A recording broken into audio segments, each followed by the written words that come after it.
I am Prashant Kumar Singh. Today I will discuss the current affair of 27th of April. So let's discuss some national news first. No more cases in 16 districts since the last 28 days.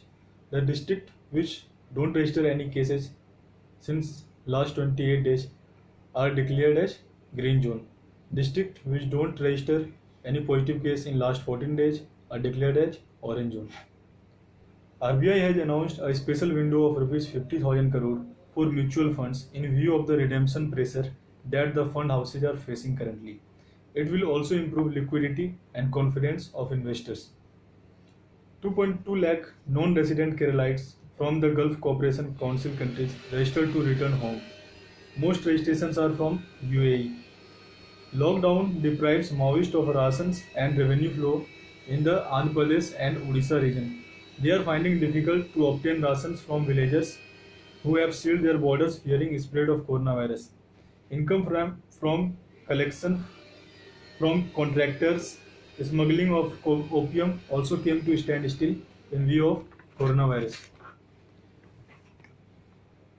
Ministry of Home Affairs status report submitted to Supreme Court by Union Home Secretary Ajay Kumar Bhalla said that movement of masses might make pandemic unmanageable. Workers traveling in large numbers defied social distancing norm. India among top military spenders according to report by Swedish think tank SIPRI. SIPRI stands for Stockholm International Peace Research Institute. Country's tensions and rivalry with Pakistan and China among major drivers for increased in expenditure in military. Global military expenditure rose to $1,917 billion. China's expenditure is $261 billion in 2019. It has increased 5%. India's expenditure is $71.1 billion. It has increased 6.8%. Top spender in military is United States of America, who invests $732 billion. That $732 billion. Fourth position is held by Russia, which invests $65.1 billion, and fifth position is held by Saudi Arabia, which invests $61.9 billion. The investment of $71.1 billion by India on military is 2.4% of its GDP. These five countries accounted for 62% of global expenditure. Annual report Trends in World Military Expenditure 2019 declared this report. 259% of military expenditure rised in past 30 years in India from 1990 to 2019. In last decade, the military expenditure rose to 37%. Military burden fell from 2.7% of GDP in 2010 to 2.4% in 2019. Defense allocation in latest budget for 2020 to 2021 was 3.37 lakh crore excluding defense pensions. Thus accounts for about 1.5% of country GDP, the lowest in recent times.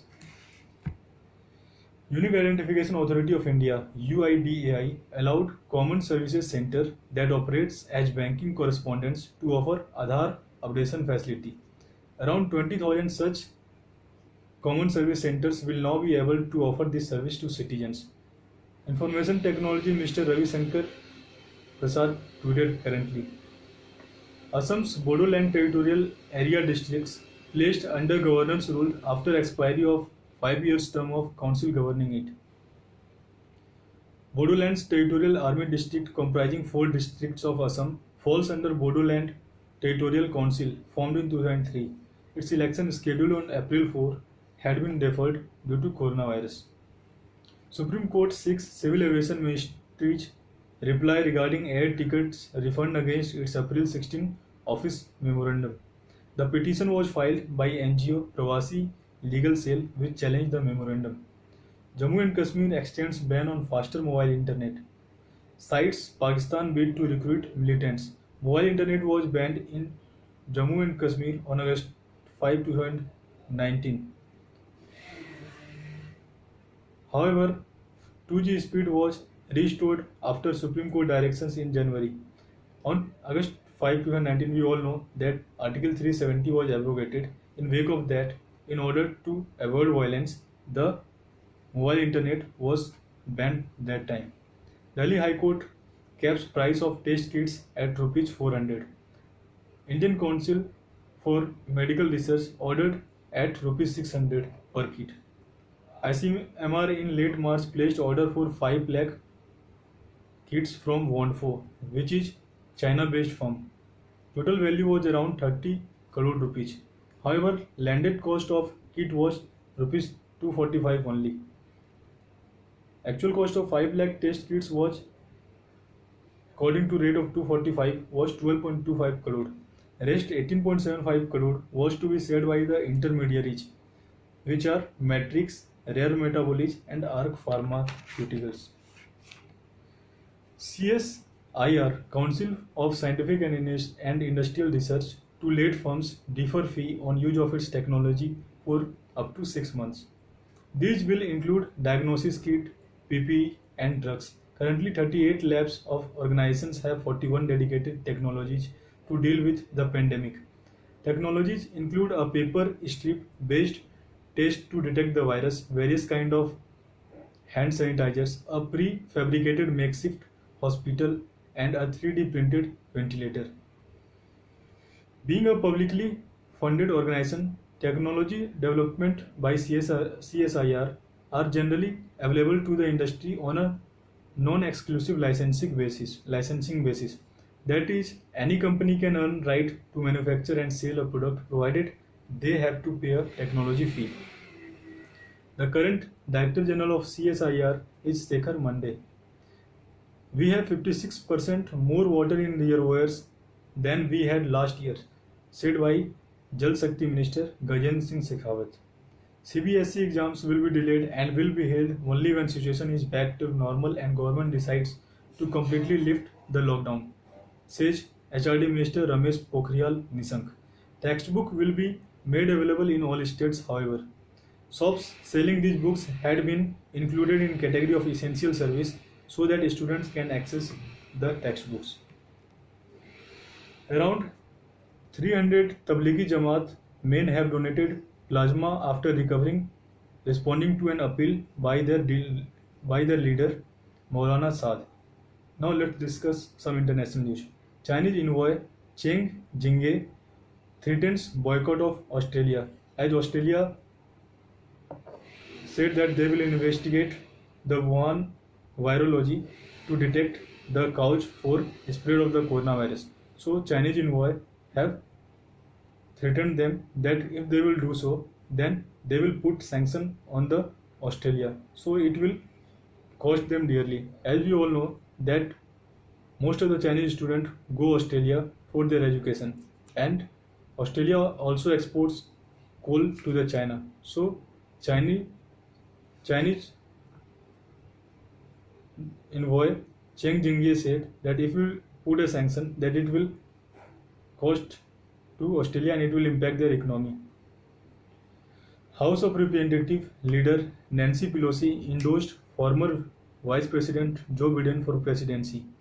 Joe Biden is fighting for president election on behalf of Democrats. Violence roach post-Afghan deal, says United Nations. UNAMA, United Nations Assistant Mission in Afghanistan, said 500 civilians killed and 700 injured during post 3 months of the year. After the deal was signed, the Taliban were expected to give way to the peace in the countries, but it is not happening currently in Afghanistan. Sri Lanka facing $2.9 billion debt crisis. Foreign reserves observed drastic fall as tourism suffered due to COVID-19. As we all know that Sri Lanka is famous for its tourism sector and it attracts a major share of foreign exchange through its tourism. Central Bank of Sri Lanka did $400 million currency swap with RBI to boost its foreign reserves. Governor of Sri Lanka is W.D. Lakshman. Sri Lankan Central bank resorted currency swap facility time to time with India. Its debt of $2.9 billion amounts to 42.6% of GDP of Sri Lanka in 2019. Sri Lankan opposition parties urged President Gotabaya Rajapaksa to open parliament in order to obtain sanction for utilization of funds to fight the pandemic. Now let's discuss some economic news. Amazon and Railway boost partnership for supplies through parcel train to ramp up operations to 55 lanes during lockdown period. So this tie-up between Amazon and Railway will help providing essential goods to the people. Business to business firm Udan fires more than 3,500 contract workers. It also laid off 600 employees in Bengaluru. Now let's discuss some sports news. Pakistan Cricket Board banned Omar Akmal for 3 years on corruption charges. Anish Giri defeated Magnus Carlsen in $250,000 Magnus Carlsen Invitational Online Chess Tournament.